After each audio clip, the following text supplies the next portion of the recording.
Hi, welcome to this video on replacing the gaskets on the coolant crossover pipe on several GM models. This particular video uses the 3.5 liter V6 in a 2002 Oldsmobile Intrigue. The procedure is kind of tedious with close quarters for removing the bolts, but it can be done, so let's get started. First off, disconnect the battery cable, and then we'll want to remove the lower air dam to facilitate draining the radiator. And then we'll drain the radiator. The pet cotta is at the lower left of the radiator and takes a 1/4 inch drive to open. And then we want to disconnect the exhaust from the front manifold that's accessible from underneath the car, and finally remove the engine cover. We can now remove the fuel lines using the standard fuel line extractor tool that's available, and then just move it out of the way. Next, we can remove the throttle body, the air intake, including the top of the air box. And you need to disconnect the throttle cables and cruise control cable and get all of that stuff out of the way. Once the throttle body is off, there's a throttle body adapter. This also needs to be removed, removing these 3 studs that hold it on. And while they're off, it's a good idea to clean both the throttle body adapter and the throttle body itself. And now this is with all that throttle body stuff removed. With the throttle body out of the way, we can remove the EGR pipe that goes from the crossover pipe up to the intake manifold. Just remove both ends and place it out of the way. Now you can remove the one end of the radiator hose and move it out of the way. We need to remove the engine mount strut in order to get it out of the way, so just remove it and place it aside. Now we need to remove the secondary air injection valve. I found it easiest to just remove the bracket and where it hooks to the head and get it completely out of the way. The EGR valve is next to come out. Remove the electrical connectors, and then you'll remove the bolts that hold the bracket and then the valve itself. Once you have it removed, just place it out of the way. Now remove the heater hose, and I found it best to just remove the nipple also that screws into the crossover pipe. And you can just move the hose out of the way. There is an EGR pipe that hooks to the back side of the crossover pipe that needs to be disconnected and moved out of the way. I moved it quite a bit out of the way, but would recommend that you move it as little as possible. It was a little hard to get reconnected again. In order to have enough room to get the crossover pipe out, you need to move the exhaust crossover pipe away from the engine as far as possible. You should have already disconnected the crossover pipe from the front manifold. I found using a combination of a lever to pry the pipe back and then a restraining strap to hold it was the best. This is how I installed the restraining strap. Once it's out of the way, then you're ready to proceed to the next step. Now comes the fun part of removing the bolts that hold the crossover pipe in place. There are 4 bolts on the left and 2 on the right. These are 13mm bolts. I used a combination of end wrenches, sockets with universal joints and extensions, and an offset box end wrench. The bolt on the lower right is the hardest one to get out, requiring a combination of sockets and extensions and universal joints. You should remove the bolts completely from their threads, and some of them you'll be able to take out. Others you'll just have to leave with the manifold.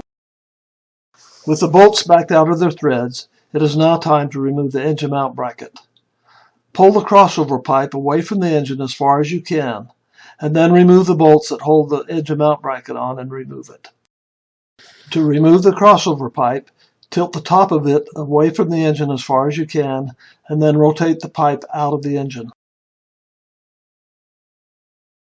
With the crossover pipe out of the engine, it is now time to clean the mating surfaces, both on the crossover pipe and down on the heads. They're easily accessible and should be no problem to get clean. It is also a good idea at this time to take the bolts and clean the threads and then run them into the holes and back out to make sure both the holes and the threads are clean on the bolts. With the mating surfaces clean, you can now install the gaskets on the crossover pipe. The part number for the gaskets is 35722, and all 3 are the same. These look to be a big improvement over the original gaskets that were installed. Fortunately, when you put the gasket up there, you can put a bolt through and the bolt will retain the gasket. So put all the bolts and all the gaskets on the crossover pipe. These gaskets don't require any additional sealant or adhesive to install them. Finally, we can start putting things back together again. With the gaskets installed on the crossover pipe, take it and put it into position and with the top of the pipe away from the engine, rotate the pipe into position against the heads, and then start the bolts. But just start them, don't tighten them up because we need to install the engine mount. You should also make sure the gaskets are in the proper place.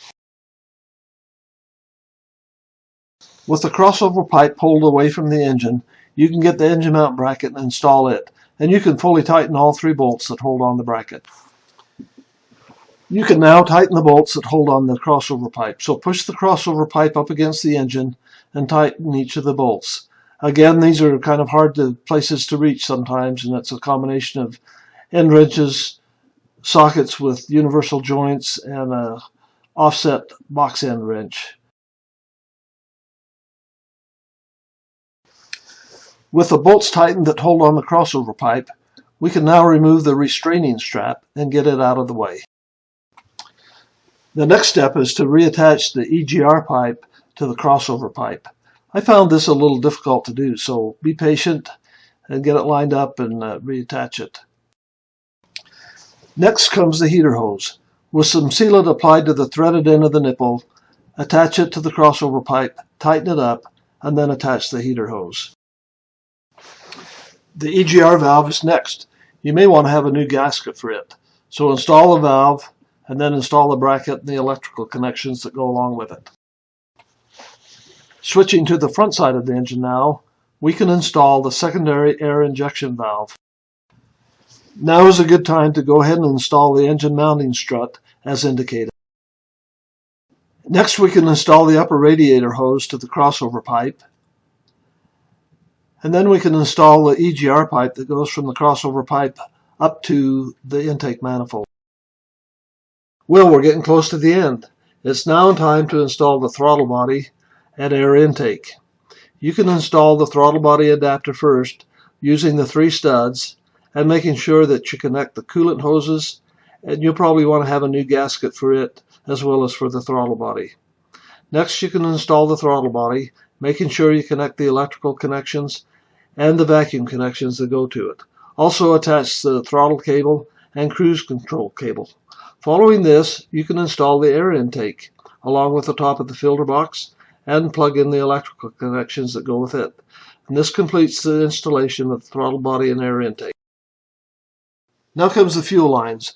You can push them on and push to connect, and then use the little safety catches that hold them in place.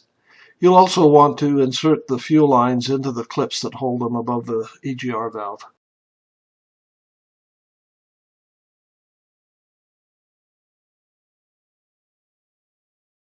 And now for the final steps. You want to replace the engine cover, reconnect the exhaust to the front manifold,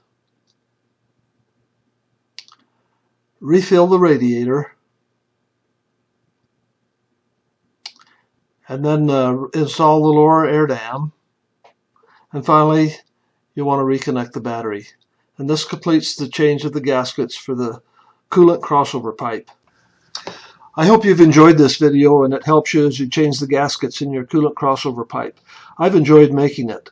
I think if you have all the tools and parts needed, you can do this job in about 6 hours. But if you're like me and need to chase around for parts and tools, it may take you longer. But good luck in your project. Thank you.